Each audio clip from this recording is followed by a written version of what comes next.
Ya, bismillahirrahmanirrahim. Assalamualaikum warahmatullahi wabarakatuh.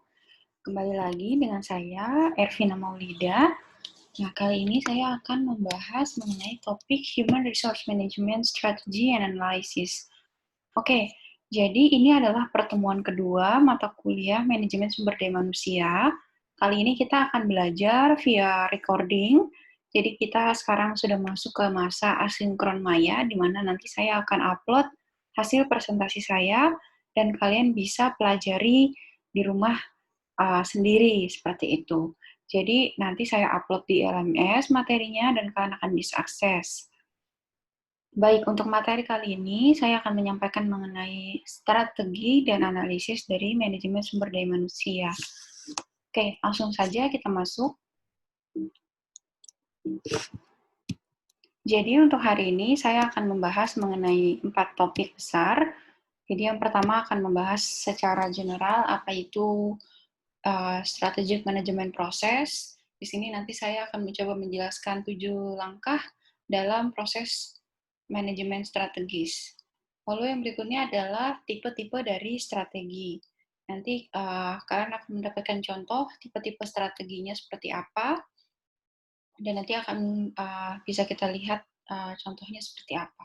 Lalu yang berikutnya adalah saya akan membahas mengenai strategic human resource management. Nah, di sini saya akan mengajak kalian untuk mengenal lebih jauh sebenarnya manajemen sumber daya manusia yang strategis itu seperti apa, contoh-contohnya dalam praktis atau praktik seperti apa. Dan yang berikutnya kita akan membahas sedikit seputar HR Matrix dan juga benchmarking. Oke. Sekarang kita mulai dari konten yang pertama. Tapi sebelum itu saya ingin mengajak kalian untuk mengenal dulu sebenarnya kita udah sampai mana sih belajarnya gitu. Where are we now? Jadi sekarang kita sudah masuk ke pertemuan kedua. Nah, ketika di pertemuan pertama kemarin kita melihat manajemen sumber daya manusia secara general, sekarang kita akan masuk ke tahap yang berikutnya. Jadi setelah kita mengetahui apa itu tujuan strategik dari organisasi, lalu kita tahu kompetensi-kompetensi apa yang harus dibutuhkan oleh human resource practitioner, apa saja yang harus dilakukan untuk mencapai strategi. Sekarang kita sudah akan masuk ke circle ini, HR Policy and Practice, di mana di sini sebenarnya ini adalah bentuk HR strategi model. Sekarang kita akan belajar mengenai strategic and legal environment, seperti itu. Nah, nanti setelah kita belajar mengenai strategic and legal environment, kita akan mulai masuk ke recruitment, investment, lalu training and development, compensation, sampai akhirnya kita belajar mengenai employee relation. Oke, sekarang kita langsung saja di strategic and legal environment ini kita akan belajar mengenai strategic management process, tipe-tipe strategi, strategic human resource management itu seperti apa, HR metrics and benchmarking seperti itu. Nah, di sini nanti kalau misalnya kalian ada bagian-bagian yang dirasa sulit untuk dimengerti, atau misalnya nanti kalian merasa kurang menangkap apa yang saya sampaikan pada satu kali penyampaian, kalian bisa replay videonya di bagian-bagian yang menurut kalian kurang dimengerti ya. Jadi video ini kan recorded, jadi bebas kalian mengoperasikannya seperti apa. Oke, yang pertama mengenai strategic management process. Jadi di sini kita akan melihat bagaimana manajer mendesain strategi dari sumber daya manusia yang mereka miliki, bagaimana rencana mereka, dan bagaimana mereka mengevaluasi rencana mereka, seperti itu. Nah, important notes untuk kita, jadi dalam manajemen proses, dalam membuat perencanaan proses manajemen, setidaknya ada 5 langkah yang harus dilakukan. Langkah pertama adalah yaitu dengan setting objektif atau menentukan tujuan.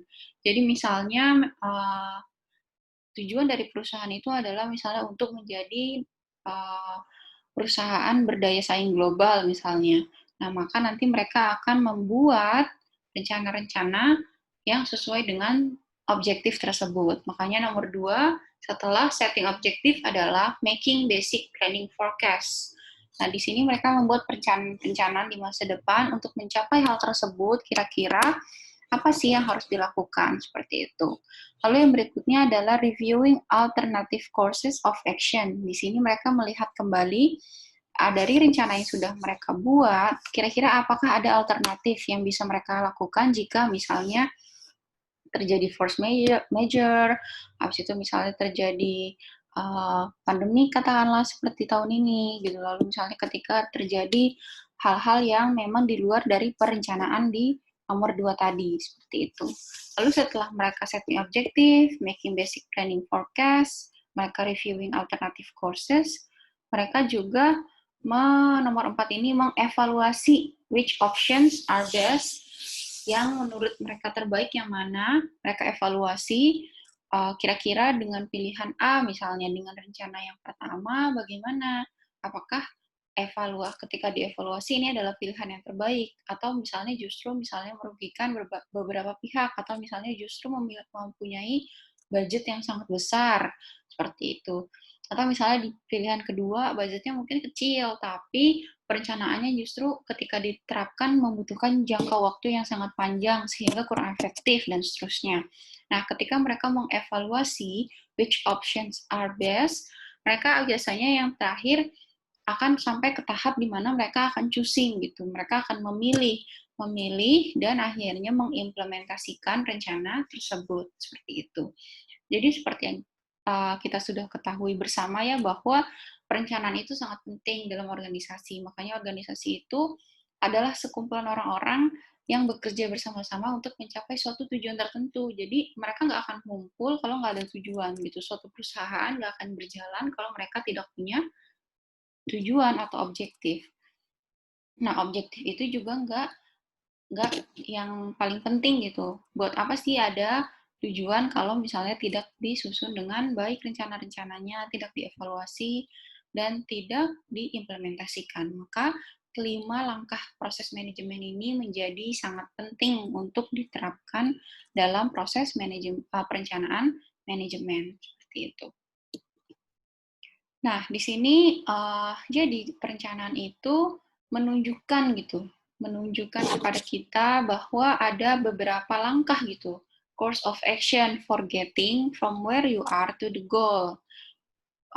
Jadi rencana itu menunjukkan jalan kepada kita, bagaimana caranya kita melakukan sesuatu dari posisi kita saat ini sampai ke target kita. Jadi misalnya kita sekarang ada di universitas lokal, tapi tujuan kita adalah menjadi universitas misalnya global. Maka ada langkah-langkah yang harus ditempuh untuk mencapai tujuan itu. Nah, a plan shows the course of action for getting from where you are to the goal, seperti itu.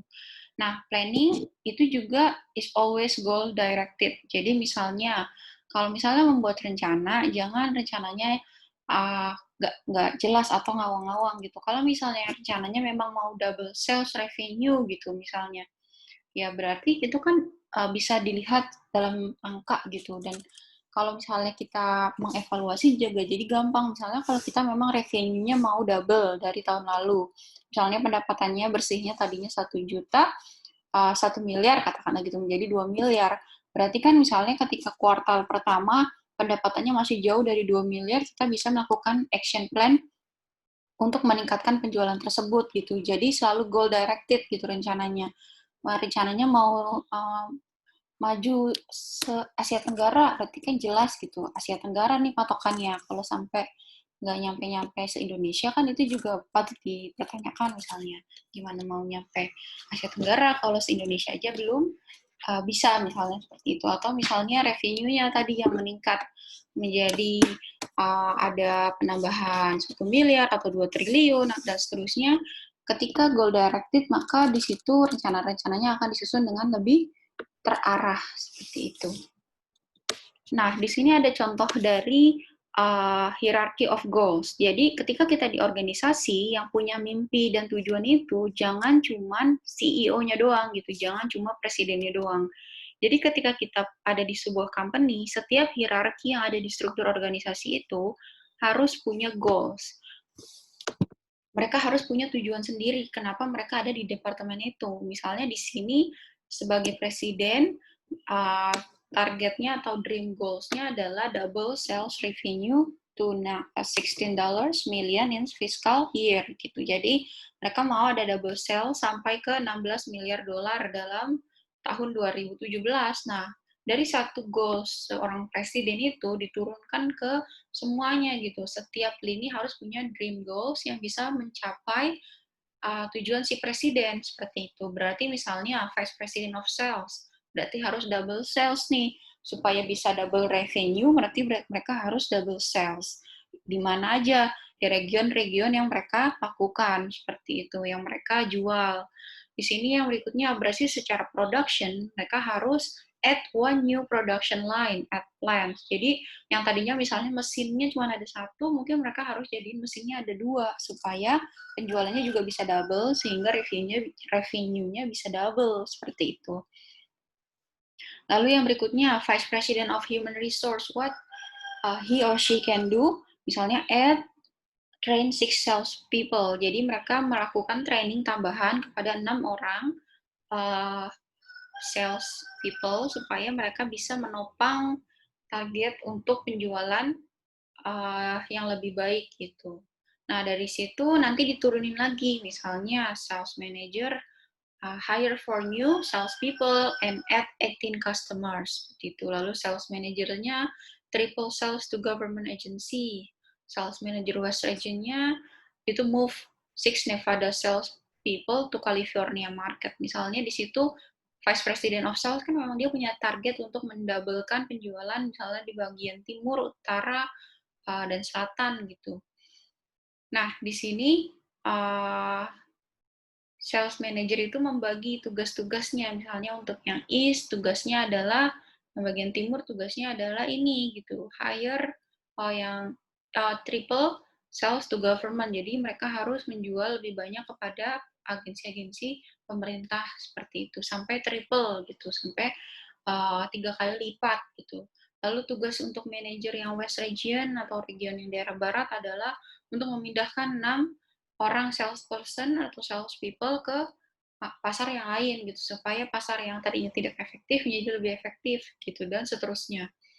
Lalu misalnya yang human resource juga doing the same, dia recruiting manager untuk mengidentifikasi dan attract 20 good sales candidate. Jadi mereka mencari lagi orang-orang yang bisa menambah performance seperti itu. Lalu mereka juga mentraining manager-manager. Jadi selain mereka mentraining sales people, mereka juga harus memastikan bahwa semua yang ada di dalamnya itu retrain atau di-training kembali gitu, bahwa mereka disamakan lagi nih persepsinya bahwa kita punya target yang lebih besar daripada tahun lalu. Jadi semua orang harus memiliki semangat juang yang sama gitu. Jadi selain men-training 6 orang baru, mereka juga melakukan retraining kepada orang-orang yang lama seperti itu dalam waktu 4 bulan gitu. Jadi 8 bulan ke depan mereka harus sudah mulai bisa bekerja mencapai target si presiden. Seperti itu ya. Jadi goals itu harus ada hierarkinya seperti itu. Nah, satu hal yang tidak boleh kita lupakan, yang pertama tadi yang masalah hierarchy goals, kalian harus ingat bahwa hierarchy goals itu adalah goals from the top to the from down to frontline employees as a chain. Jadi mereka itu harus saling berkaitan seperti rantai dari atas sampai bawah, sampai ke frontliner, sampai ke bagian-bagian yang paling bawah gitu, karyawan-karyawan yang paling bawah. Lalu yang berikutnya adalah ketika kita menerapkan hierarchy of goals itu, jangan lupa bahwa kita harus punya policy and prosedur. Jadi policy and prosedur ini akan akan menyediakan day-to-day guidance, petunjuk sehari-hari bagi si karyawan. Jadi ketika kita punya guidance, orang itu nggak akan bingung gitu dia harus ngapain, karena dia harus ketika kita mau mencapai target, kita kan harus konsisten untuk mencapai target tersebut. Nah, ketika ada policy, ada prosedur, mereka jadi punya pegangan nih. Kayak misalnya untuk di sini contohnya ketika human resource itu mau menerapkan sesuatu, biasanya di situ ada manualnya, ada buku panduannya, misalnya tentang kompensasi bagaimana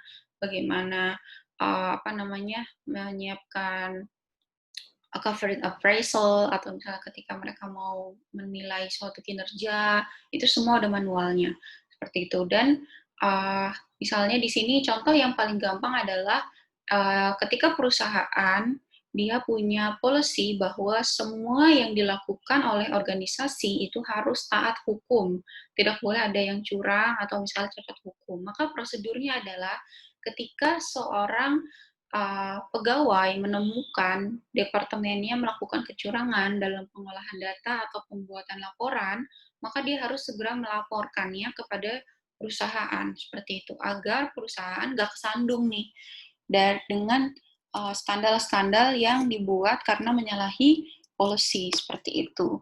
Jadi dibuat prosedur laporan apabila terjadi atau ditemukan kesalahan-kesalahan yang tidak mematuhi aturan seperti itu. Atau misalnya ada policy mengenai perekrutan. Prosedur untuk merekrut adalah seperti ini. Nah, ketika karyawan menemukan misalnya ada orang yang direkrut misalnya dengan tidak melewati prosedur-prosedur itu atau tidak sesuai dengan kebijakan, maka dia akan langsung laporan seperti itu. Kenapa seperti itu? Karena prosedur itu membuat kita jadi paham aturan gitu. Kita tahu langkah-langkah yang harus dilakukan. Maka ketika ada yang tidak melakukan itu, kita tahu nih something is going to be wrong kayak gitu. Jadi ketika kita laporan semuanya bisa di-clearkan gitu, semua bisa diselesaikan. Nah, supaya hal-hal tersebut, hal-hal yang tidak diinginkan tersebut, tidak akan menjadi batu sandungan bagi perusahaan dalam mencapai goals-nya, seperti itu. Nah, lalu yang berikutnya adalah strategic planning.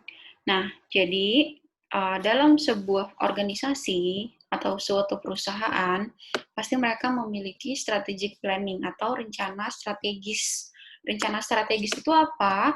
Rencana strategis itu adalah rencananya perusahaan untuk memastikan bahwa internal strength dan weakness-nya itu match dengan external opportunities sama threat-nya. Jadi gini, kita itu kan tahu ya bahwa ada yang namanya kekuatan, ada yang namanya kelemahan, lalu ada yang namanya peluang dan juga ada ancaman, SWOT, strength, weakness, terus opportunities sama threats. Nah, kita mau memastikan nih bahwa rencananya perusahaan itu antara kekuatan dan juga kelemahannya perusahaan itu bisa match, bisa cocok sama opportunity dan juga threat yang ada di luar perusahaan. Karena kalau sampai kekuatan kita itu nggak bisa memanfaatkan opportunity yang ada di luar, ini nanti kekuatan kita jadi sia-sia gitu. Sama kayak misalnya ketika kita punya weakness, tapi kita nggak bisa nih melihat threat di luar, nanti kita bisa kemakan gitu sama ancaman-ancaman tersebut karena kita lemah di situ dan nggak bisa mengelola kelemahan kita. Jadi internal sama weakness yang dimiliki oleh perusahaan itu harus cocok, harus sinkron sama opportunity dan juga threats yang mungkin timbul seperti itu. Kita harus bisa menangani SWOT ini dengan baik gitu. Untuk apa? In order to maintain a competitive advantage supaya kita bisa terus unggul, punya keunggulan yang lebih dibandingkan dengan perusahaan yang lain seperti itu. Nah, strategic plan itu seperti apa contohnya? Di sini contohnya ada dari Yahoo sama Apple.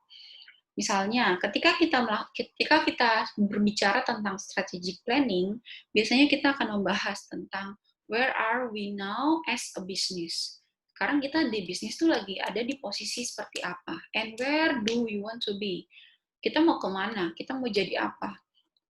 Misalnya di sini Yahoo mencoba untuk mencari tahu peluang-peluang bisnis yang ada. Dia tahu nih, dia waktu itu ada suatu ketika di mana Yahoo itu sangat upper hand dia dibandingkan yang lain gitu. Dia ada di atas gitu. Dan di situ dia mencoba untuk mencari peluang dengan menjual. Dia mencari cara apakah mereka harus menjual bisnis pencarian mereka. Jadi kan di Yahoo juga bisa ada Yahoo Search, di mana kita bisa mencari data atau informasi di Yahoo, supaya mereka bisa fokus ke konten yang lain gitu. Mereka mencoba mencari strategic planning untuk hal-hal lain gitu.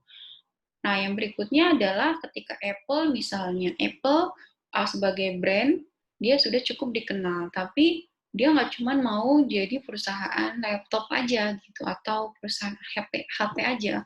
Nah, di situ dia mulai berpikir gimana kalau kita mau jadi raksasa di dunia teknologi seperti itu. Maka mereka mulai mengeksplor dunia jam. Gimana nih supaya watch ini juga smart watch gitu, nggak cuman HP aja nih yang smartphone, nggak cuma laptop aja nih yang smart laptop gitu, tapi juga watch juga gitu. Nah, mereka mau jadi orang yang juga unggul di situ. They want to be uh, an a company yang sangat apa ya ibaratnya sangat dikenal sebagai yang out of the box gitu, yang sangat unggul di bidang teknologi, terutama yang interface-nya itu sangat minimalism tapi fungsionalnya bagus gitu. Nah, berarti di situ ketika mereka baru berpikir aja untuk membuat lini baru dalam lini watch gitu, mereka sebenarnya sudah mulai masuk ke yang namanya strategic planning gitu. Nah, di situ mereka mulai menganalisis kan gitu, oh kita punya internal strength-nya ini nih, gitu. Kita bagus nih misalnya di desain, di apa namanya inovasi gitu. Kita punya weakness misalnya uh, harganya tidak terjangkau oleh semua orang misalnya gitu. Di situ opportunitiesnya apa? Misalnya ketika kita menawarkan sesuatu, orang-orang mungkin akan tertarik karena misalnya teknologinya itu tidak ada yang di lain tempat itu hanya kita yang punya misalnya. Terusnya apa? Mungkin kita hanya bisa bertahan selama beberapa tahun sebelum akhirnya kompetitor meniru produk kita misalnya gitu. Jadi ketika Apple mikirin tentang uh, branches their product into watches, mereka sudah engage ke strategic planning seperti itu contohnya ya. Strategic planning itu pokoknya menganalisis SWOT untuk maintain competitive advantage kayak gitu. Nah, kalau tadi ada strategic planning, sekarang kita bicara tentang strategi. Sebenarnya strategi itu apa? Jadi strategi itu di sini adalah a course of action the company can pursue to achieve its strategic aims.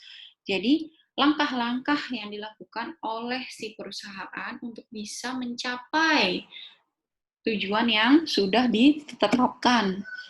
Jadi misalnya di sini Pepsi dan Coca-Cola punya tujuan supaya menjadi perusahaan minuman yang worldwide known gitu, diketahui oleh seluruh dunia, yang punya profit billion dollars misalnya kayak gitu. Nah, tapi both Pepsi and Coca-Cola face the same basic problem. Mereka tahu nih bahwa people are drinking fewer sugar drinks.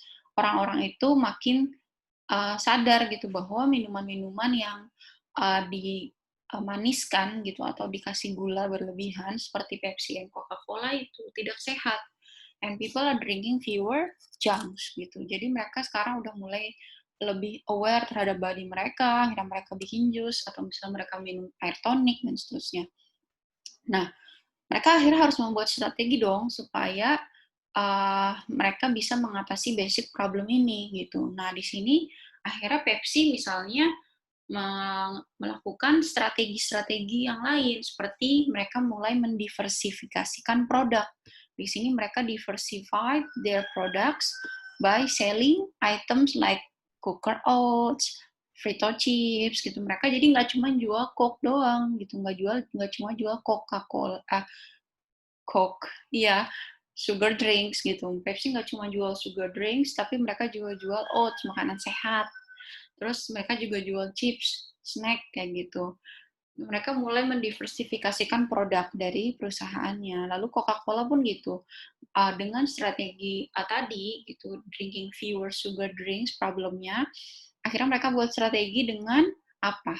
Boosting advertising.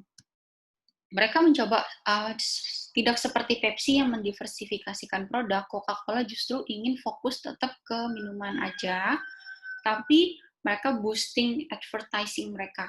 Coba lihat dong, Coca-Cola itu sampai hire BTS yang sekarang itu lagi booming banget untuk iklan minum Coca-Cola doang gitu. Jadi bahkan dia ngegabungin, kalau kalian tahu Korea, ada BTS, terus Park Bo Gum untuk iklan Coca-Cola kayak gitu. Itu kayak What gitu. Kayak Tokopedia aja sih yang sampai nge-hire artis semahal itu untuk melakukan iklan. Nah, itu adalah salah satu cara mereka untuk boosting advertising mereka supaya orang-orang tuh semakin aware bahwa Coca-Cola is still there gitu.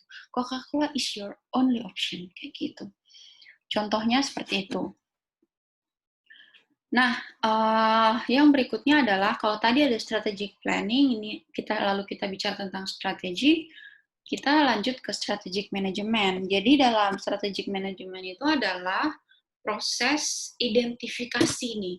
Dia mulai mengidentifikasi dan mengeksekusi strategic plan yang udah dibuat oleh organisasi dengan cara mematchingkan atau mencocokkan capabilities atau kemampuan organisasi dengan demand, dengan maunya lingkungan gitu. Jadi di sini organisasi kan tadi di strategic plan dia udah tahu tuh apa itu strength-nya, weakness-nya, opportunity dan threat-nya supaya mereka bisa unggul, punya competitive advantage. Terus mereka punya strategi-strategi yang mau dilakukan. Nah, strategic management ini adalah bagaimana mereka bisa mengidentifikasi dan mengeksekusi strategic planning yang udah dibuat tadi supaya bisa matching nih antara kemampuannya si organisasi dengan kebutuhan pasar, kebutuhan lingkungan. Jadi bagaimana kompetitor bekerja, bagaimana customer mau, apa yang supplier mau,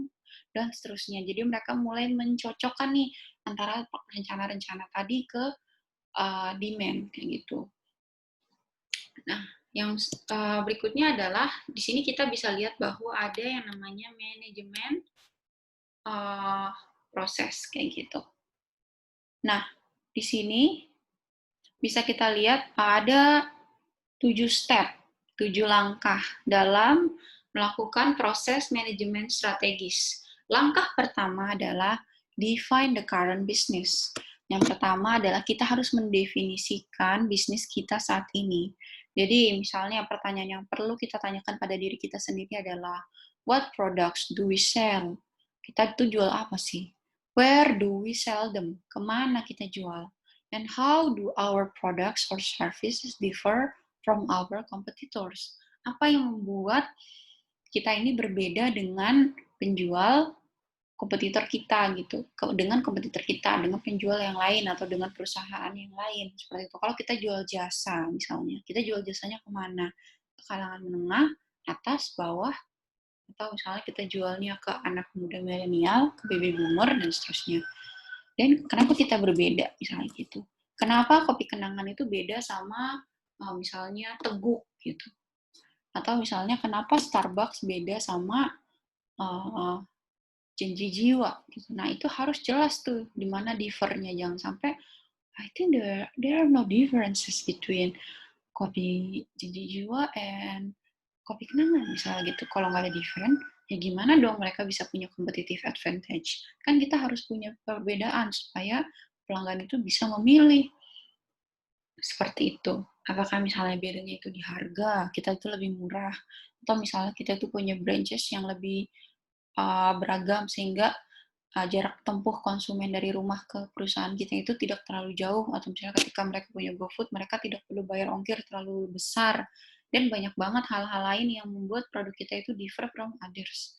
Nah, itu kita thinking di situ, define the current business. Step pertama itu dari proses manajemen strategis. Langkah kedua adalah mulai perform external and internal audit. Nah, di sini kita mulai bertanya lagi, are we in the right business given our strength and weakness and the challenge that we face? Apakah kita emang udah bener nih di bisnis ini? Kita punya kekuatan ini, punya kelemahan ini, challenge-nya itu. Nah, udah cocok belum nih kita ada di sini? Jangan-jangan kita ini jagonya ngomong, tapi kita justru ada di perusahaan seni gitu misalnya yang uh, apa namanya yang justru menugaskan kita untuk berinovasi, berpikir, berimajinasi dan seterusnya. Sedangkan kita misalnya orangnya kinestetik gitu katakanlah gitu ya. Mungkin kita akan agak-agak susah gitu, atau misalnya kita orangnya praktikal atau yang memang eksekutor tapi kita disuruhnya kita ada di posisi yang misalnya cuma imajinator kayak gitu dan seterusnya. Atau misalnya dia punya strength nih bisnisnya di supply chain. Dia itu punya banyak sekali bisnis ya di setiap provinsi. Dia punya perwakilan provinsi, misalnya reseller gitu ya, punya banyak reseller di berbagai provinsi. Tapi weakness-nya apa? Weakness-nya adalah ternyata walaupun semua reseller itu ada di setiap provinsi, ternyata mereka nggak punya ilmu marketing gitu. Sedangkan challenge sekarang adalah everything is online gitu. Nah, berarti di situ mereka harus mikir lagi apakah bisnis model mereka itu udah benar gitu. Apakah perlu ada yang diubah. Nah, di situ ketika mereka mengaudit external and internal organization, mereka di situ secara tidak langsung mereka udah masuk ke proses manajemen strategis yang kedua, step 2. Nah, sekarang kita masuk ke step 3. Di mana di sini step 3 udah mulai formulate a new direction. Jadi ketika kita sudah define bisnis kita di mana, apa, lalu kita udah perform audit, lanjut kita harus membuat new direction. Harus ada vision statement atau general statement of the firm's intended direction. Jadi kita harus bilang lagi nih, oke, kita udah tahu nih strength kita, weakness kita, challenge kita apa, dan kita udah paham banget bisnis kita luar dalam. Berarti ada vision statement, ada kita gitu. Misalnya vision statement-nya adalah kita harus menjadi perusahaan nomor 1 dalam food and beverage misalnya gitu. Di food industry kita harus nomor 1 misalnya gitu. Berarti dia harus punya direction nanti selanjutnya untuk step-step berikutnya yang bisa menjawab vision statement tersebut seperti itu. Misalnya di sini di step 4, translate the mission into strategic goals. Jadi tadi udah punya nih direction of vision statement gitu. Jadi tadi udah punya vision statement. Nah, dari situ mereka sudah mulai menerjemahkan vision statement itu ke jadi misi-misi atau strategic goals. Jadi misalnya di sini ada contohnya Ford. Ford itu uh, ingin menjadi perusahaan yang nomor 1. Jadi dia itu pengen jadi perusahaan nomor 1 di bagian otomotif. Nah, seperti itu. Nah, strategic goals-nya apa? Kayak gitu. Yang pertama adalah mereka mau no more than one initial defect per 10,000 cars. Mereka nggak mau ada satu mobil rusak, lebih dari satu mobil rusak per 10.000 produksi mobil. Jadi ketika mereka ada misalnya 2 aja nih mobil yang gagal jual atau misalnya defect. Defect tuh bahasa Indonesianya apa sih? Ada yang tidak lolos quality control aja misalnya. Itu misalnya ada 2 nih dari 10.000 mobil, maka dia udah dianggap tidak bisa menjalankan vision statement yang udah dibuat di awal di step 3 gitu. Jadi di step 4 itu harus jelas, misalnya sampai ke detail numbers-nya gitu, no more than one initial defect per 10,000 cars. Atau misalnya nggak boleh ada satupun karyawan yang keluar dalam waktu 2 tahun atau 5 tahun kerja misalnya. Karena vision statement-nya adalah menjadi a happy workplace on earth gitu. Mereka mau menjadi misalnya the happiest workplace on earth gitu. Menjadi tempat kerja yang paling menyenangkan di bumi gitu vision statement-nya. Nah, and strategy goals-nya adalah jangan sampai ada lebih dari misalnya 10 orang atau misalnya 1% dari total karyawan yang keluar dalam waktu 5 tahun. Karena kalau ada yang keluar dari 5 tahun, mereka mungkin merasa bahwa they are not the happiest in the world gitu. Mungkin ada lagi perusahaan yang lebih baik yang bisa membahagiakan karyawannya, misalnya seperti itu. Jadi di sini kita harus mulai membuat mission and strategy goals-nya lebih rinci dan detail. Nah, yang berikutnya adalah memformulasikan strategi untuk mencapai strategi goals tersebut. Jadi misalnya di sini ketika misalnya mereka mau targetnya adalah tadi ini kita ambil contoh yang Ford aja ya. Misalnya si Ford ini nomor than one initial defect. Nah, gimana caranya supaya nggak banyak defect? Supaya setiap 10.000 mobil yang dibuat itu tuh nggak ada yang rusak, semuanya bisa dijual. Nah, berarti mungkin mereka pertama harus menempatkan karyawan, pertama mungkin mereka harus menempatkan karyawan yang tepat. Jadi ketika mereka melakukan employee selection, waktu mereka melakukan employee recruitment, mereka harus mencari orang yang sangat attention to detail, sangat perhatian pada detail. Harus sangat mencari orang yang sangat paham mengenai mesin-mesin, misalnya gitu, dan seterusnya. Lalu mereka juga harus melakukan training. Lalu mereka harus melakukan performance appraisal prosedur untuk menilai karyawan supaya ketika karyawannya itu low perform, mereka bisa langsung upgrade supaya tetap jadi karyawan yang high performers, misalnya seperti itu. Nah, artinya strategi-strategi itu diformulasikan untuk mencapai target dari si Ford tersebut gitu. Jadi step 1 sampai step 5 ini benar-benar berkaitan. Kalau step 5-nya nggak jelas, nanti akan berdampak ke step 6 gitu. Sama nih, ketika step 1-nya kita udah salah, bisa menentukan langkah-langkah selanjutnya itu jadi salah gitu. Makanya step 1 itu menentukan sekali gitu. Tapi step 1 itu juga akan ditunjang oleh step 2, step 3, step 4, step 5, dan seterusnya sampai step 7. Seperti itu. Jadi setelah mendefine current business, mereka melakukan audit internal dan eksternal, mereka memformulasikan statement organisasi, direction dari organisasi, lalu mereka menerjemahkan misi tersebut, vision tersebut menjadi misi, lalu mereka juga memformulasikan strategi untuk mencapai tujuan tersebut. Lalu selanjutnya adalah mereka mulai mengimplementasikan strategi tersebut. Jadi mereka di step 6 mulai implementasi. Misalnya, ketika kita sudah tahu nih, berarti formulanya adalah misalnya tadi rigorous atau sangat ketat untuk employee selection, trainingnya sama performance-nya. Berarti ketika kita implementasi, kita harus melakukan hiring or firing people. Jadi hiring orang-orang yang tadi, yang attention to detail dan bla bla bla yang bisa menopang vision statement kita, atau firing, memecat orang-orang yang sekiranya nih justru memperlambat kinerja organisasi seperti itu. Atau misalnya justru kita melakukan misalnya uh, adding or eliminating misalnya gitu. Kita tahu nih bahwa ada kita punya produk lines gitu.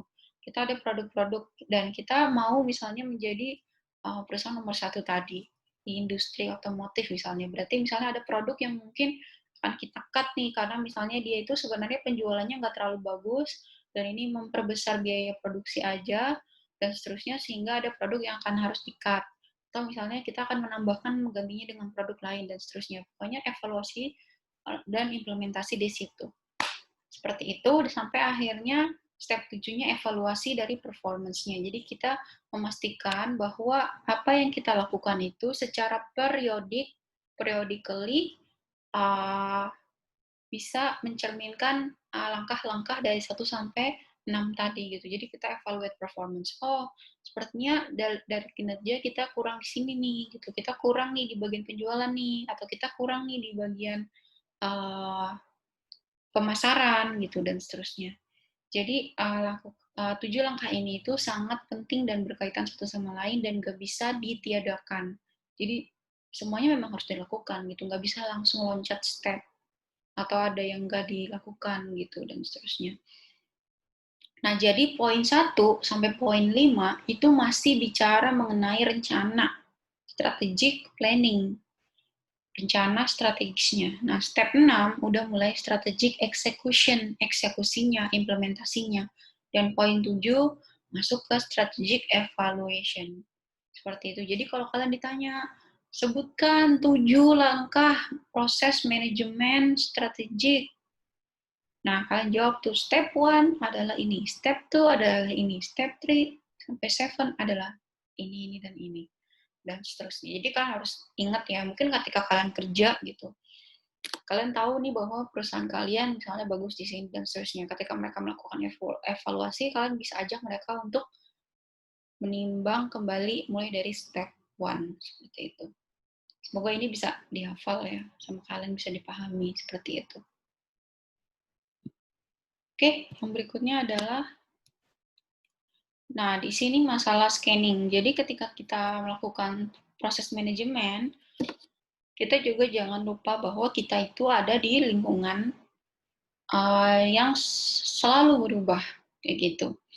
Jadi kita juga harus ingat gitu bahwa ketika kita melakukan rencana, kita juga harus melakukan scanning atau melihat secara apa ya, secara terbuka gitu. Lingkungan kita itu apa? Jangan-jangan kita tadi melakukan rencana-rencana, melakukan evaluasi, tapi kita malah fokusnya ke internal aja gitu. Kita tidak memperhatikan company's environment. Nah, makanya kita harus nih memperhatikan itu. Misalnya apa? Di sini ada contoh worksheet. Jadi ketika kita melakukan audit tadi nih, internal dan eksternal, kita bisa di step nomor 2 tadi, yang tadi kita lihat di sini nih, di manajemen, strategic management process, di eksternal ini, jangan sampai kita ada yang ketinggalan gitu. Makanya di situ ketika kita melakukan audit, kalau bisa kita pakai worksheet ini. Jadi saya kasih contoh worksheet-nya. Jadi kalau kalian nanti kerja, kalian melakukan audit eksternal di manajemen kalian, kalian bisa memakai form ini gitu untuk melakukan audit. Jadi misalnya di sini audit yang pertama audit mengenai economic trends. Kalian bisa menilai apakah terjadi resesi, apakah terjadi inflasi, bagaimana employment-nya, bagaimana policy moneternya, dan seterusnya. Kalian harus paham dari segi itu, misalnya atau misalnya ada bagian dari karyawan tim kalian yang memang ekonom, misalnya gitu, kalian bisa bertanya pada mereka mengenai economic trend saat ini. Lalu yang berikutnya kalian juga mengakses atau menilai mengenai competitive and market trends, di mana di sini kalian mencoba melihat bagaimana sih customer dan market trends-nya. Apakah ada entry kompetitor, apakah ada pesaing yang masuk, atau justru ada pesaing yang keluar dari market gitu. Jadi entry and exit kompetitor ini harus kalian nilai juga di ketika audit eksternal perusahaan, proses manajemen tadi. Lalu ada nggak nih misalnya new process from competitor atau new product from the competitor gitu. Jadi kita harus cek juga gitu bahwa apakah kompetitor mengeluarkan produk baru dan produk itu emang yang lagi on demand di market, sehingga apakah perlu kita membuat produk serupa kayak gitu. Kalau iya, apa yang membedakan antara produk kita dengan produk perusahaan yang sudah ada, misalnya seperti itu. Lalu kita juga mengecek political trends, bagaimana legislation-nya, regulation-nya, ataukah ada justru peraturan yang dihapus, misalnya di regulation, dan seterusnya. Kita juga mengecek technological trends, di mana kita melihat apakah ada pengenalan produk baru, apakah ada distribusi teknologi baru, apakah ada tren-tren tertentu mengenai supplies dan juga raw materials, dan seterusnya. Lalu yang berikutnya adalah social trends, demografik, mobilitas, pendidikan, dan seterusnya. Lalu juga geographic trends, di mana di sini kita melihat bagaimana apakah kita justru harus membuka sebuah pasar baru di suatu tempat, karena misalnya di tempat itu ternyata ada ledakan penduduk misalnya, atau justru kita harus menutup market di suatu tempat karena misalnya penjualannya kurang, atau misalnya ternyata penduduknya kebanyakan misalnya petani misalnya gitu. Padahal kita ini produsen apa misalnya, pokoknya produsen yang justru targetnya itu high market gitu, yang high salary kayak gitu. Jadi mungkin kita harus tutup gitu, misalnya seperti itu ya. Ini hanya contoh. Dan seterusnya, intinya adalah environmental scanning worksheet ini bisa digunakan ketika kita mengakses eksternal problem study di step 2 manajemen proses gitu. Jadi step 2 ini berkaitan dengan ini.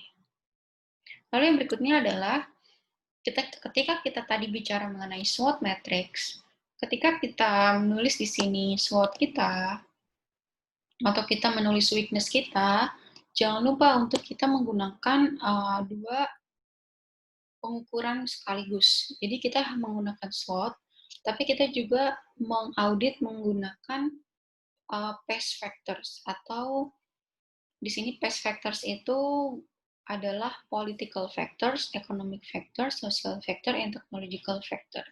Jadi hampir mirip dengan worksheet environmental scanning ini, hanya bedanya kan ini udah di divide seperti ini.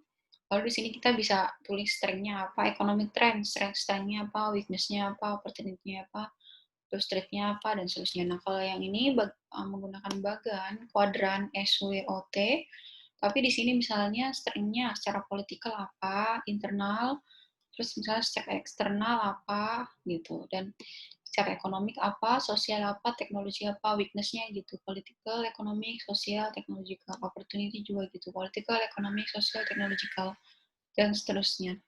Jadi di sini kita menggunakan SWOT dan juga menggunakan PES Factor dalam menganalisis companies atau organization strategic planning.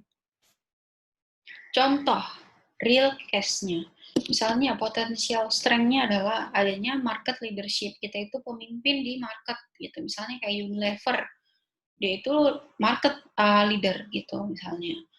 Atau misalnya Pepsodent dibandingkan dengan Ciptaden dan yang lain-lain, dia itu leader gitu.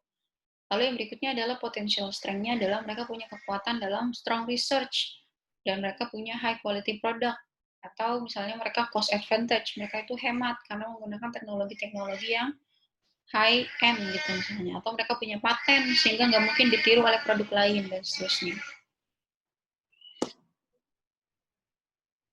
Lalu yang berikutnya adalah potential opportunities, di mana misalnya mereka punya peluang untuk meningkatkan penjualan sampai ke luar negeri, atau misalnya mereka punya diversifikasi produk, atau ada kompetitor yang gagal, dan seterusnya. Nah, potential weakness-nya misalnya, mereka punya inventory yang sangat besar, mereka punya manajemen turnover yang kecil, manajemen turnover yang besar, sering banyak orang-orang yang keluar dari perusahaan, atau misalnya mereka punya image di masyarakat atau di pasar yang begitu lemah, misalnya nggak terlalu dikenal di pasar produknya dan seterusnya. Potensial threat-nya adalah adanya misalnya market saturation, ada misalnya penajaman pasar atau pasar semakin semakin mengenal produk mereka gitu, dan seterusnya. Seperti trade or take over, adanya ancaman untuk take over produk mereka, adanya low cost foreign competition, di mana mereka bersaing itu nggak hanya dengan produk lokal, tapi juga dengan produk China misalnya. Lalu ada slower market growth. Di sini contohnya adalah ketika kita pandemik, market is going slow. Jadi kayak misalnya tadinya misalnya pertumbuhan ekonominya gini, jadi resesi gitu. Karena orang-orang mulai berhemat, tidak menggunakan uang mereka untuk konsumsi, tapi untuk investasi atau dana darurat seperti itu. Nah, di sini ada contoh-contoh type of strategies. Di sini type of strategies adalah ketika di sini kita bisa melihat strategi itu ternyata ada 3 tipe. 3 tipe dari strategi.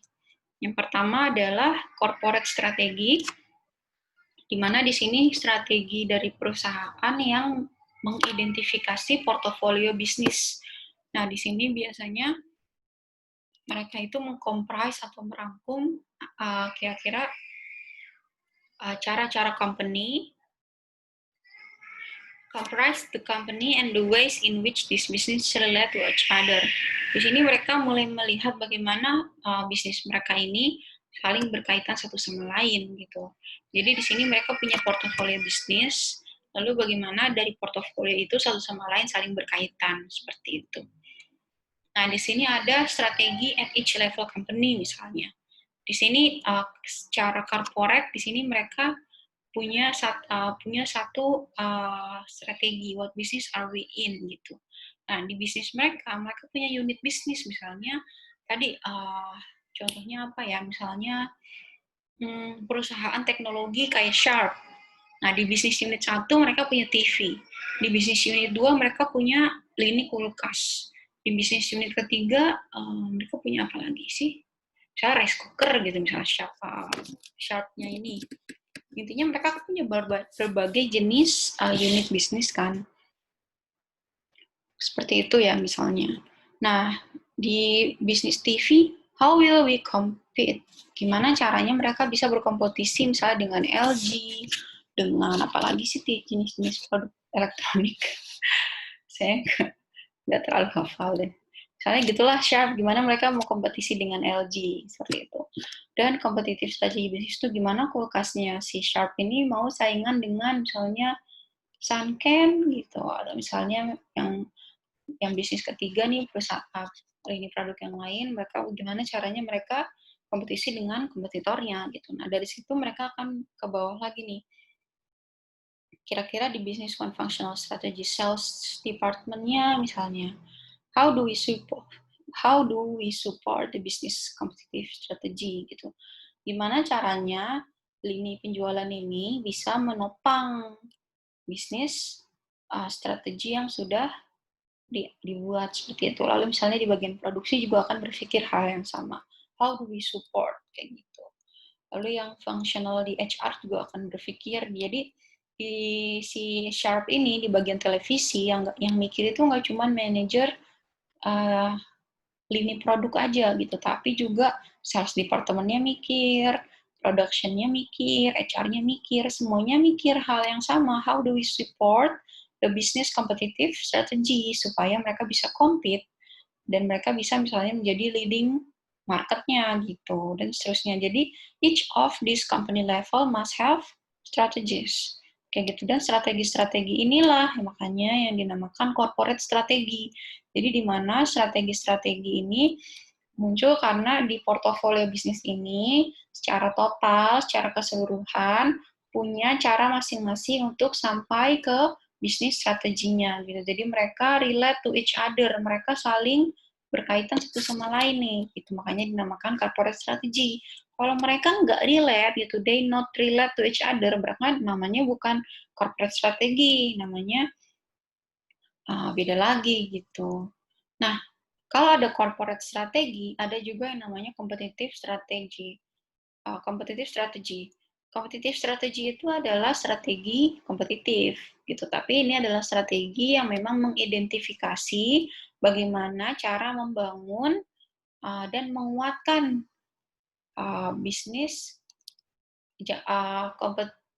posisi kompetitif bisnis dalam jangka panjang di pasar gitu. Jadi misalnya kita tahu nih ada Pizza Hut, ada Domino.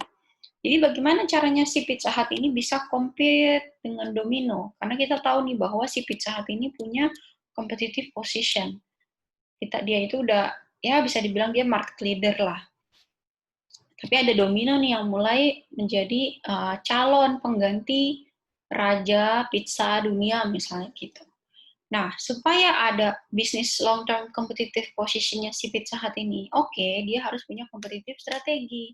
Jadi misalnya di sini gambar ada 5 lampu. Gimana nih supaya dia tetap yang paling terang gitu.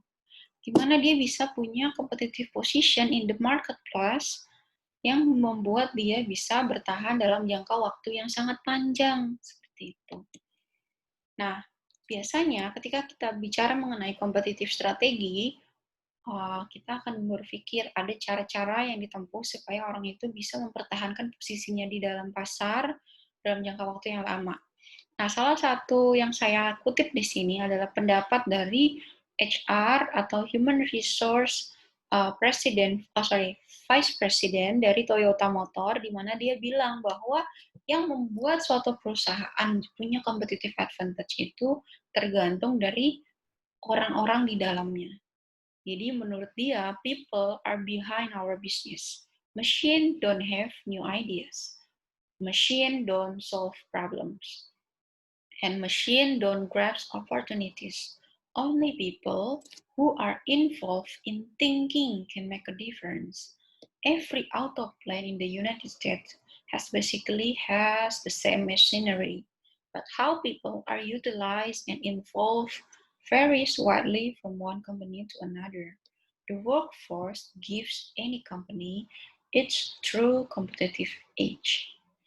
Jadi, people adalah orang di belakang suatu kesuksesan perusahaan. Jadi kesuksesan perusahaan itu ada karena ada orang-orang di belakangnya. Mesin itu nggak punya ide, mesin itu nggak menyelesaikan masalah, mesin itu nggak bisa menangkap peluang, tapi orang-orang yang mampu berpikir, manusia yang punya otak, itu pasti bisa membuat perubahan. Mesin itu ada ya karena ada manusia yang mampu berpikir dalam menciptakan mesin itu.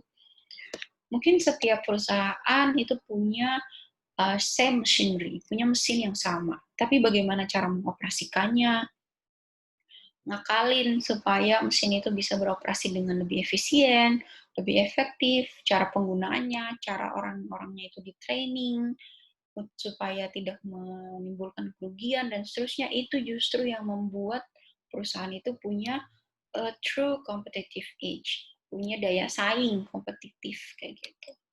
Jadi, itulah dia bahwa sebenarnya competitive advantage itu bisa jadi any factor. Any factors that allow an organization to differentiate product or service from those of its competitors to increase market share.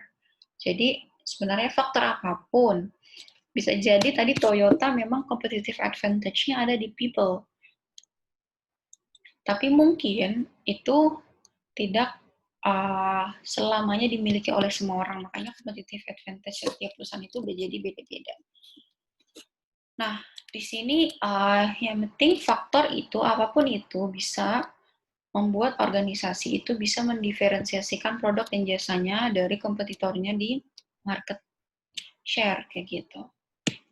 Nah, 3 standard of competitive strategy. Jadi ada 3 standar. Yang pertama adalah cost leadership, di mana means becoming the low cost leader in an industry. Misalnya mereka menjadi low cost leader, perusahaan yang bisa menawarkan produk yang sama dengan biaya yang lebih murah. Biasanya ketika dia menjadi cost leader, dia bisa menawarkan competitive advantage yang sulit untuk ditandingi. Misalnya, kita tahu nih ada produk yang sama-sama bagus. Katakanlah sekarang skincare nih. Mungkin kalian kayak gadis, Okta itu paham banget gitu skincare. Niacinamide misalnya. Produk niacinamide itu produk yang bisa memutihkan kulit.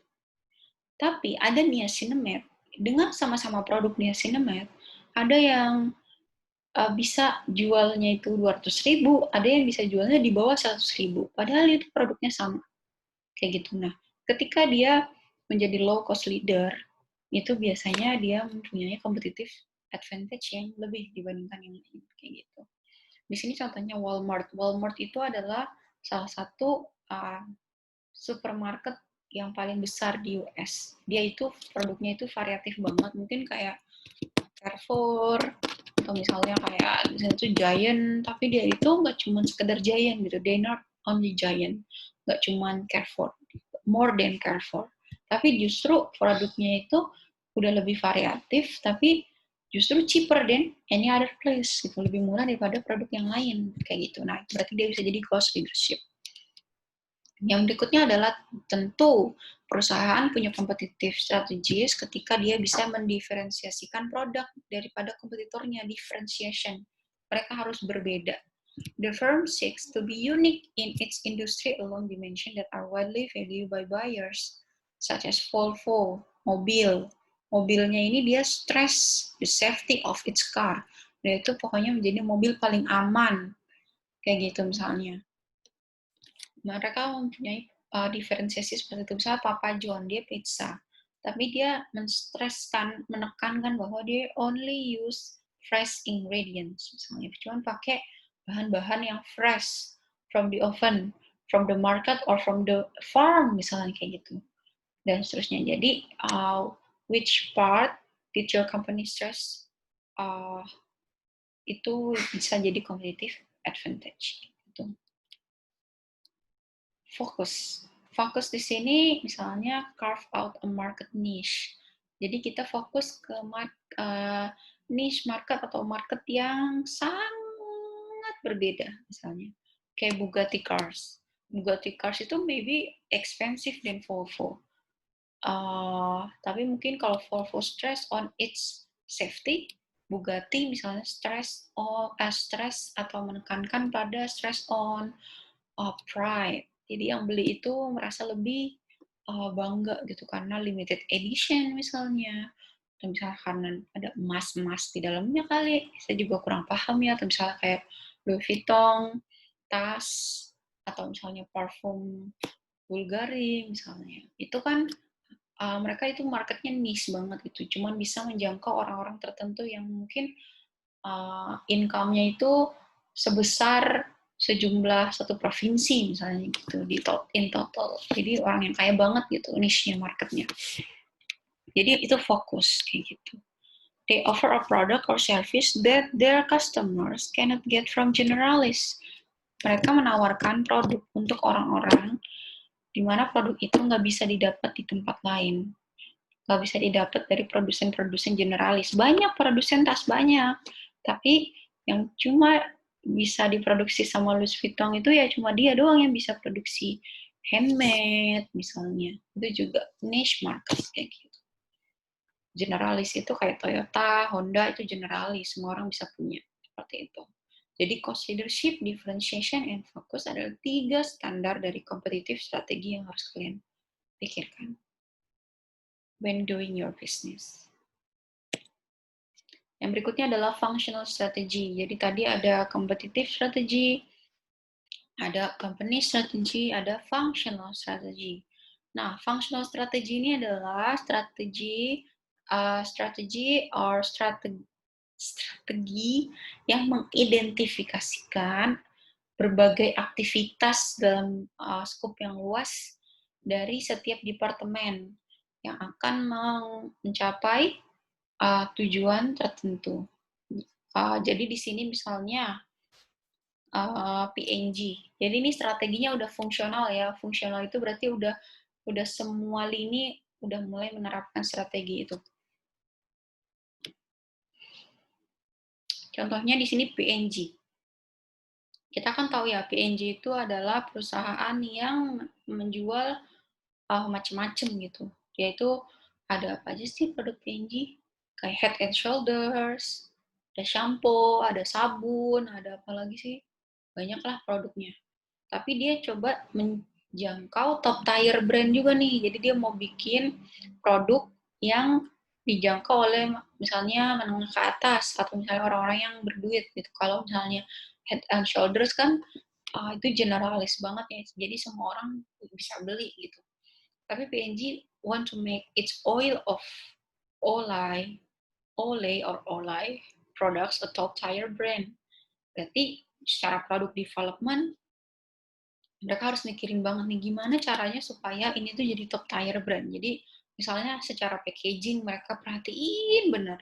Nah, production juga gitu, mereka benar-benar fokus to detail gitu. Jangan sampai ada bagian yang cacat, cara tulisan, desain tulisan. Misalnya di sini ada cara penulisannya harus sama, terus bagaimana ini kelihatannya mewah dan seterusnya. Terus marketingnya gimana? Misalnya mereka mungkin secara muse-nya misalnya artis-artis yang dipakai untuk iklannya adalah artis-artis top. Misalnya di Indonesia yang paling terkenal siapa sih? Misalnya Dian Sastro gitu. Misalnya gitu. Jadi secara marketing dia pakai orang-orang yang memang kelihatannya high class gitu. Terus secara sales misalnya ditempatkan di bukan cuman di apa namanya? Di supermarket tapi juga di misalnya hotel bintang 5 atau misalnya mereka bikin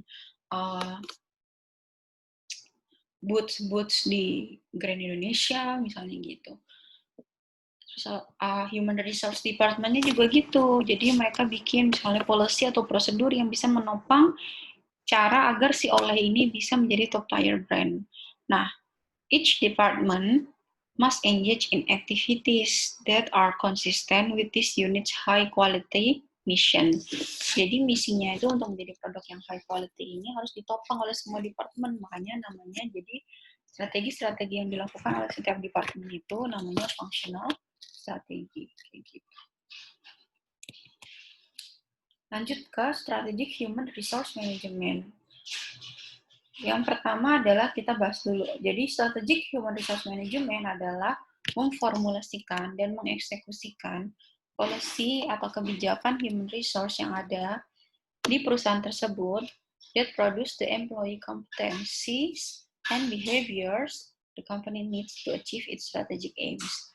Formulating and executing human resource policy and practice that produce the employee competencies and behaviors the company needs to achieve its strategic aims.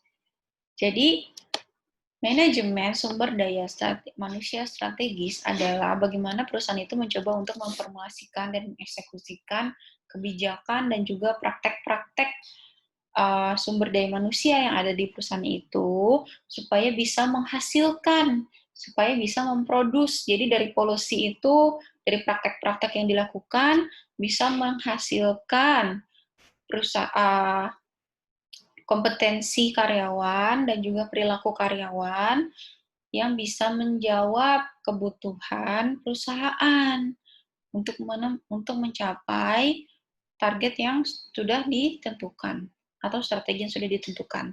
Jadi misalnya gini, polusinya ada tentang mereka punya polusi untuk menjadi mereka punya objektif untuk menjadi perusahaan nomor 1 di Asia. Misalnya seperti itu. Nah, polusinya adalah bagaimana caranya memasuki pasar ASEAN gitu misalnya, atau polusinya adalah undang-undang yang mengatur itu misalnya. Lalu praktek-prakteknya apa? Nah, mereka membuat policy-policy itu inline gitu dengan uh, maksud perusahaan tersebut sehingga bisa menghasilkan tenaga kerja yang punya kompetensi untuk itu. Misalnya kompetensinya apa? Kompetensinya untuk bisa bahasa asing, terus kompetensinya apa untuk bisa memiliki fleksibilitas yang tinggi atau misalnya tech savvy sehingga mereka bisa online dengan berbagai negara dalam waktu yang berbeda-beda gitu misalnya. Jadi employee kompetensinya meningkat gitu. Jadi policy and practice itu mendukung employee kompetensi. Atau behavior yang tadinya dia misalnya punya kebiasaan apa di perusahaan, sehingga behaviornya ini bisa berubah gitu, karena ada policy. Jadi misalnya ada peraturan mengenai peraturan mengenai kewajiban karyawan dalam berpakaian misalnya gitu. Jadi behaviornya nanti berubah menyesuaikan dengan policy tersebut. Nah, kompetensi and behavior ini harus sesuai dengan company needs, dengan kebutuhan karyawan gitu. Jangan sampai company needs-nya perusahaannya butuh untuk sampai ke target tadi yang menjadi perusahaan nomor 1 di dunia, tapi employee kompetensinya sama behavior-nya nggak mirip. Jadi misalnya employee kompetensinya low, behavior-nya pada nggak semangat, gimana mau mencapai strategic aims gitu. Bagaimana mau mencapai achieve its strategy gitu. Jadi itu maksudnya dari manajemen sumber daya manusia strategis. Gimana caranya memformulasikan dan mengeksekusi praktek-praktek dan juga kebijakan dari manajemen sumber daya manusianya untuk bisa memproduksi karyawan yang dibutuhkan oleh company, baik dari segi kompetensi maupun dari segi perilaku. Supaya dari kompetensi itu, dari perilaku itu, sesuai dengan kebutuhan karyawan untuk mencapai tujuan yang telah ditentukan, seperti itu. Nah, di sini ada Sustainability and Strategic HRM. Jadi di sini contohnya PepsiCo. PepsiCo itu punya mission, vision statement, performance with purpose. Jadi mereka harus performance-nya harus punya tujuan gitu, punya impact with purpose, punya tujuan dari apa yang mereka lakukan. Nah, misalnya mereka mau financial performance-nya bagus gitu. Mereka juga jadi nggak mau cuma jadi perusahaan yang secara financial performance-nya bagus, cuma jadi perusahaan yang profitable, tapi mereka juga human sustainability, mereka juga secara environmental sustainability dan juga talent sustainability. Mereka mau bisa memiliki dampak atau purpose secara kemanusiaan, lingkungan, dan juga talent. Nah, misalnya untuk mencapai performance with purpose itu, mereka menerapkan empat langkah nih. Ini 4 langkah misalnya yang dilakukan oleh Pepsi.co ya. Jadi ini hanya contoh. Jadi misalnya secara workforce, mereka menerapkan flexible work arrangement. Jadi orang-orang bisa diberikan kesempatan untuk bekerja dari mana saja. Jadi mereka diberikan fleksibel jam kerja, mau kerja dari jam 10, jam 11, jam 12, terserah. Yang penting waktu kerjanya seminggu 8 jam, waktu kerjanya sehari 8 jam misalnya. Nah, bagaimana caranya? Ya, nanti diatur oleh HR strateginya, HR policy-nya, ada peraturannya nih, gimana caranya menerapkan flexible hours, syarat dan ketentuan berlaku misalnya. Jadi workforce planning papers prosesnya seperti itu. Hal itu dilakukan misalnya untuk reduce commuting. Mereka mau menekan jumlah karyawan yang commute setiap harinya. Karena apa? Mereka mau lebih menjaga lingkungan, environmental sustainability-nya dilihat. Bagaimana ketika orang jadi less commuting, semakin sedikit orang yang menggunakan bahan bakar, semakin sedikit polusi. Jadi mereka environmental friendly company. Nah, secara talent juga mungkin mereka akan menjaga talent itu lebih sustain di perusahaan itu karena mereka senang dengan flexible work arrangement. Kayak gitu. Human sustainability-nya juga jadi lebih sehat manusianya. Seperti itu. Lalu yang berikutnya adalah employee orientation process, di mana di sini ketika mereka punya target performance with purpose, gitu vision statement-nya. Maka ketika misalnya mereka melakukan perekrutan, lalu ada orientation, di situ ada orientasi karyawan baru, mereka akan mensosialisasikan bahwa Pepsi itu punya sustainability goals loh, bahwa kita tuh mau punya sustainability di human, environment, and talent, kayak gitu. Nah, pokoknya disosialisasiin di situ biar orang-orang pada tahu. Lalu yang berikutnya adalah performance appraisal system, di mana mereka di sini mulai mengukur mana nih manajer yang kira-kira flexible working hour-nya berjalan, terus hasilnya maksimal, kerjanya bagus, mana employees yang bagus juga gitu. Mereka bisa mencapai sustainability goals yang diharapkan oleh perusahaan. Nah, dari situ mereka misalnya memberikan insentif kepada orang-orang tersebut untuk memotivasi karyawan yang lain untuk mencapai Pepsi Sustainability Goals. Seperti itu. Jadi ini contoh langkah-langkah dari strategic HRM yang tadi kita bicarakan. Seperti itu. Bagaimana tadi si Pepsi mencoba untuk memformulasikan dan mengeksekusi kebijakan itu supaya bisa sejalan dengan kebutuhan perusahaan dalam mencapai misi utamanya, visi utamanya. Nah, cara seseorang mengukur apakah strategic plan-nya itu berjalan atau tidak, itu juga bisa dengan menggunakan tools strategic HRM. Jadi di sini ada 3 strategic tools dari HRM. Yang pertama adalah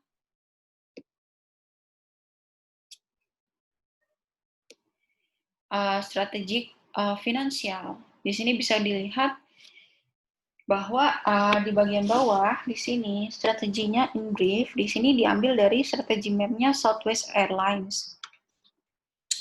Mereka secara strategi di perusahaan, company strateginya in brief adalah mau menjadi low cost leader. Mereka mau menjadi perusahaan penerbangan dengan biaya yang paling rendah, paling murah harga tiketnya. Tapi high quality customer service, tapi pelayanannya sangat memuaskan, sangat berkualitas, dan secara operasional efisien. Kayak gitu. Nah, itu gimana caranya? Mau murah, kualitasnya bagus, efisien lagi.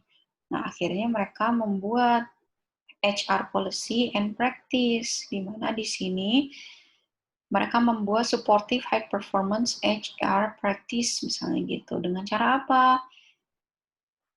Dengan cara membuat di sini mensupport bisnis proses, misalnya ada organizational and employee capabilities, di mana di sini dia highly engaged flight and ground crews. Di sini dia mencoba mencari karyawan yang memiliki capabilities yang sesuai dengan tujuan perusahaan tadi. Misalnya customer service-nya kan maunya berkualitas banget.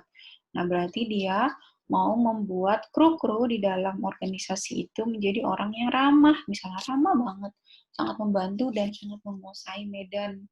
Jadi ditanya apapun pasti tahu misalnya. Berarti dia melakukan training-training misalnya untuk meningkatkan kapabilitas si flight attendant supaya dia bisa lebih engage gitu, highly engage dengan konsumennya kayak gitu. Nah, cara berikutnya adalah dengan HR policy tadi, dia mencoba untuk minimize plan turnaround on ground. Jadi supaya dia operational efisiensi, dia juga meminimize jumlah pesawat yang berputar balik ke landasan, misalnya entah itu karena ada kekurangan bensin, atau misalnya karena adanya sesuatu yang dibutuhkan di darat, atau ada kerusakan mesin. Pokoknya minimize sebisa mungkin plan turnaround on ground. Jadi bisnis prosesnya diaudit gitu, supaya bisa mencapai financial result yang bagus, yang operasional efisien kayak gitu. Atau misalnya mereka menerbangkan fly fewer planes sehingga semua orang bisa ditampung di satu pesawat. Misalnya yang tadinya ada 1 jam sekali menjadi 2 jam sekali kayak gitu. Jadi semua orang bisa ditampung di pesawat sehingga dia bisa secara operasional lebih hemat, sehingga dia bisa menawarkan harga tiket yang lebih murah, seperti itu. Atau minimize meals and frills. Jadi yang tadinya mungkin pesawat itu kalau lebih dari 3 jam, misalnya ada snack, jadi ini nggak ada snack, misalnya gitu. Tapi bisa menawarkan low cost, dan tetap secara customer service itu high quality, misalnya gitu. Lalu yang berikutnya, mereka juga kan customer based result, berarti harus ditopang oleh prosedur-prosedur, misalnya on time flights. Jadi mereka memastikan, walaupun mereka fly fewer planes, menerbangkan jumlah pesawat yang lebih sedikit, yang misalnya tadinya 1 jam sekali jadi 2 jam sekali atau 3 jam sekali, tapi mereka memastikan bahwa mereka itu akan selalu on time. Jadi penumpang nggak perlu khawatir. Lalu low fares itu dijamin pasti paling murah di pasaran. Lalu more customers, mereka juga memastikan bahwa mereka bisa menarik, mengattract banyak customer gitu. Jadi secara strategik nanti resultnya adalah lebih banyak profit yang didapat, biayanya juga lebih rendah, tapi revenue-nya bisa bertambah dari langkah-langkah yang dilakukan ini.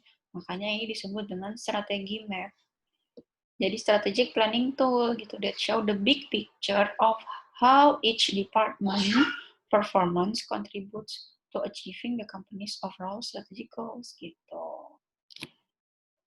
Jadi dari HR policy-nya, dari kemampuan karyawannya, dari bisnis prosesnya, dari customer base result-nya, itu semuanya diperhatikan gimana caranya supaya tadi low cost leader, berarti dia jadi lower cost, high quality customer, dan operational efficiency bisa meningkatkan increase revenue dari more customer, dan juga semuanya ini yang tentunya akan berdampak pada profitability dari si Southwest Airlines ini.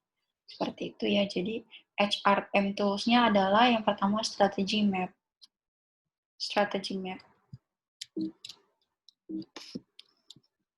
Yang berikutnya, yang kedua adalah HR scorecard. HR scorecard. And yang ketiga adalah digital dashboard. Nah, HR scorecard. Jadi HR scorecard adalah a process for assigning financial and non-financial goals or metrics to the human resource management related chain of activities required for achieving the company's strategic aims and for monitoring result. Jadi di sini HR scorecard itu mencoba untuk melihat matriks-matriks finansial dan non-finansial gitu. Jadi misalnya secara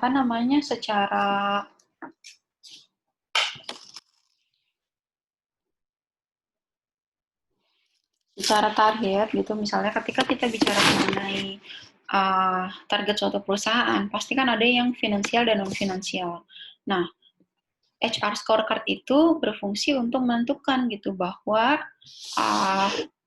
mana nih yang dari finansial ini yang related ke HR kayak gitu. Mana nih yang dari non-finansial ini related ke HR. Nah, misalnya dari finansial ini ya, dan non-finansial ini yang mana yang related to HR, terus HR harus ngapain di sini, dan gimana cara memonitorinya, nah itu makanya dinamakan HR scorecard, kayak gitu. Karena semua hal yang ada di company, baik itu finansial dan non-finansial, itu memang ada beberapa yang sangat related dengan HR.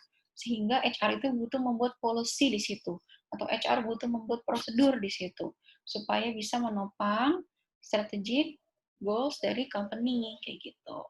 Dan gimana cara memonitornya gitu dari pedoman, dari pelaksanaan pedoman dan policy HR itu. Nah, itu dipakai makanya namanya HR scorecard. Lalu yang berikutnya adalah digital dashboard. Nah, di sini mempresent ke manager dengan graph atau chart, di mana di sini dia bisa lihat bahwa company itu sedang di mana sih dan apa yang terjadi gitu di strategi map-nya. Misalnya di sini kita bisa lihat nih di digital dashboard bahwa ternyata perusahaan kita itu bisa attracting and keeping customers dari yang awalnya 1,5 passengers, 1,5 million passengers menjadi by the end of June 2014 itu menjadi 2 million passengers. Berarti ada penambahan 0,5 million, ada penambahan 500 juta gitu. Jadi contohnya seperti itu. Lalu yang berikutnya adalah plan turnover. Misalnya yang tadinya jumlah turnover ke landing itu jumlah turnover ke ground itu turn around jumlah pesawat yang berputar balik itu tadinya 55 menjadi sekitar 20 misalnya. Hanya 20 kan lumayan tuh berarti 35 pesawat lebih nggak jadi turnaround gitu. Jadi itu menghemat seperti itu. Lalu yang berikutnya, employee moral juga di survei ternyata mereka sangat puas gitu dengan perusahaan seperti itu. Lalu on time flights-nya ternyata sekitar 10% on time gitu. Jadi semua hal ini kan semua diukur nih pakai matriks, pakai angka. Nah, ditampilin di dashboard. Makanya manajer bisa lihat bagaimana sejauh ini mereka bisa dapat picture gitu, bisa mendapat gambaran terkait dengan performance dari perusahaan seperti itu. Nah, saya belum ganti ini harusnya yang keempat. Yang keempat tentang Human Resource Matrix. Jadi matrix itu berhubungan dengan kuantitatif, permasalahan kuantitatif dari Human Resource Management Activity. Misalnya employee turnover, employee turnover jumlah orang yang keluar dari perusahaan itu bisa dihitung secara kuantitatif, misalnya berapa persen dari total karyawan organisasi, atau hours of training per employee, setiap orang di training berapa jam itu juga bisa dicek kuantitatifnya, apakah meningkat dari tahun lalu dan seterusnya. Atau qualified applicants per position bisa dilihat untuk satu job opening, untuk satu pekerjaan yang dibuka, ada berapa sih qualified applicants, ada berapa sih orang yang qualified di job itu yang sangat berkualitas gitu di posisi itu, apakah persaingan untuk job posting itu sangat ketat atau justru tidak ada yang sesuai dengan kemauan dari perusahaan gitu. Itu bisa dilihat secara matriks, secara kuantitatif. Contohnya di sini juga ada matriks dari Human Resource Society. Jadi di sini kita bisa lihat ya bahwa ketika kita berbicara tentang data, itu ada banyak banget cara perhitungan. Misalnya di sini matriks untuk bisa meningkatkan profit organisasi. Kita bisa lihat dari total HR staff-nya. Ada berapa sih total HR staff-nya? Bagaimana rasionya? Rasio yang baik itu misalnya setiap 100 sampai 200 employee itu minimal ada satu orang manajer HR, seperti itu.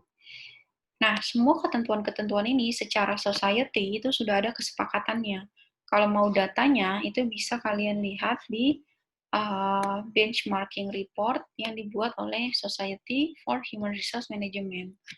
Jadi kalau kita mau lihat sebenarnya semua aturan ini itu ada di Google Search kayak gitu. Bagaimana caranya menentukan annual salary increase, bagaimana menghitung XR, expense to FTE ratio, bagaimana menghitung cost per hire, biaya yang dibutuhkan untuk sekali hire orang, bagaimana annual overall turnover rate, dan seterusnya. Semua data ini kalau kalian Google, cara menghitungnya itu atau cara benchmarkingnya gitu, itu bisa kalian lihat. Nah, benchmarking yang tadi saya sebutkan itu adalah di sini perusahaan itu ketika melakukan sesuatu atau dia menghitung matriks suatu perusahaan, dia biasanya menggabungkan dua atau lebih company yang high performing. Jadi misalnya ketika Binawan ingin membenchmarking apakah dia sudah melakukan hal yang tepat gitu sebagai universitas, maka dia bisa melihat high performing universitas yang buka di bidang kesehatan juga, dan melihat apakah result di Binawan dengan result yang dilakukan oleh mereka itu sama atau tidak. Apabila misalnya contohnya mereka lebih baik secara performance, kita akan menganalisis what makes them better. Apa sih yang bikin mereka lebih baik dari universitas kita misalnya, atau misalnya katakanlah Unilever. Unilever itu kan sudah high performer. Mereka secara perusahaan sudah menjadi perusahaan yang dikenal di seluruh dunia. Tapi misalnya mereka juga melihat bagaimana P&G bekerja, dan mereka melihat what makes them better di lini mereka gitu. Jadi banyak cara untuk menilai diri sendiri, tapi dalam HR kita bisa melihatnya selain menggunakan kuantitatif, menghitungnya berdasarkan data. Tadi kita menghitung nih dengan menghitung apa yang ada di diri kita juga bisa melakukan benchmarking kayak gitu. Nah, di HRM ada yang namanya society. Society ini diikuti oleh seluruh dunia dan dia punya benchmarking dari seluruh dunia juga.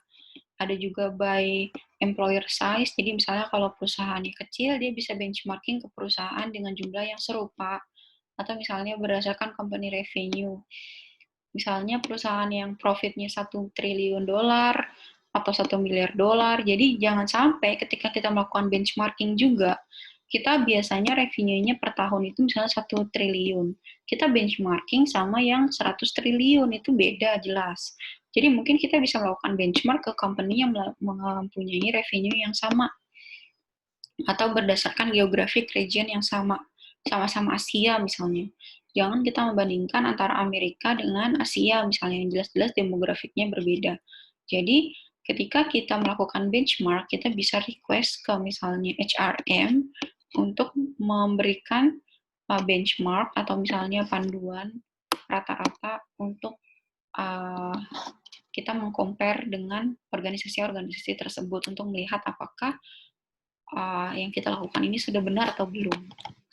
Misalnya di sini secara ketentuan gitu, secara normalnya, secara rata-rata, ketika seseorang melakukan expense, pengeluaran untuk misalnya di sini contohnya tuition atau education data, itu minimal untuk ketika jumlah pegawainya 32 misalnya, persentilnya 25 persentil itu 1 juta.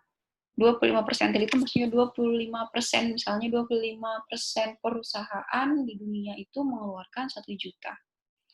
Tapi rata-rata mengeluarkan 5.000, sorry tadi 1.000.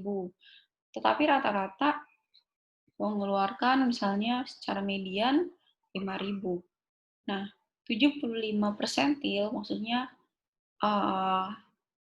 75 dari jumlah total yang ada di dunia, biasanya yang dengan jumlah karyawan 32, itu mengeluarkan uang 7.500 dolar. Dengan rata-rata 6.000 dolar. Dengan jumlah 32 ini, pokoknya rata-rata 6.000 dolar yang dikeluarkan. Berarti dengan memakai data ini, data benchmark ini, kita bisa lihat bahwa percentage of employees participating in tuition or education reimbursement programs, atau jumlah karyawan yang bisa mengikuti training atau education di perusahaan, misalnya dia disekolahkan lagi, atau misalnya dia diikutkan ke seminar, atau misalnya dia diikutkan ke agenda-agenda workshop, adalah misalnya 25 perusahaan yang ada di dunia itu mungkin hanya akan, itu artinya 1% dari 32 orang ini. Kalau mediannya berarti 3% dari 32 orang ini. Total aja, jadi 3%-nya dari 32 orang itu berapa orang sih yang bisa dikasih 5.000 dolar gitu. Atau 5% dari 32 orang ini. Kayak gitu. atau 4% dari 32 orang ini, kayak gitu. Jadi seperti itu ya contohnya. Jadi ketika kita mau punya reimbursement, kita punya pegangan gitu. Layaknya berapa sih gitu. Ini kan maksimum reimbursement. Jadi ketika dia mengeluarkan uang untuk melakukan training, dia bisa reimburse nih, bisa minta perusahaan untuk gantiin uang yang dia keluarin untuk training kayak gitu. Nah, biasanya perusahaan itu akan mereimburse atau mengganti uangnya 25% perusahaan misalnya hanya 1.000 gitu, $1.000 yang diganti, yang di reimburse, sedangkan rata-rata 6.000 gitu. Artinya di sini hanya misalnya employee yang bisa reimburse itu misalnya hanya 4%, atau employee yang bisa reimburse itu di sini hanya 1%, dan seterusnya. Contohnya seperti itu. Jadi human resource management itu memang melakukan banyak hal, makanya dia nggak bisa sendiri. Ada banyak orang dengan berbagai spesifikasi dan keahlian expertise yang ditempatkan di dalam human resource department.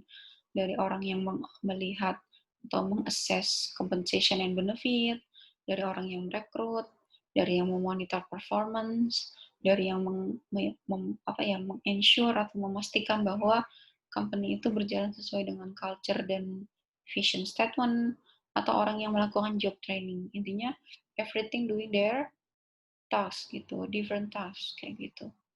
Everyone doing different tasks and they are busy with their own, but they have similar objective, which is the company's main objective. Seperti itu. Kalau ada yang mau bertanya silahkan bisa dilakukan di sini di forum diskusi atau melalui chat di WhatsApp.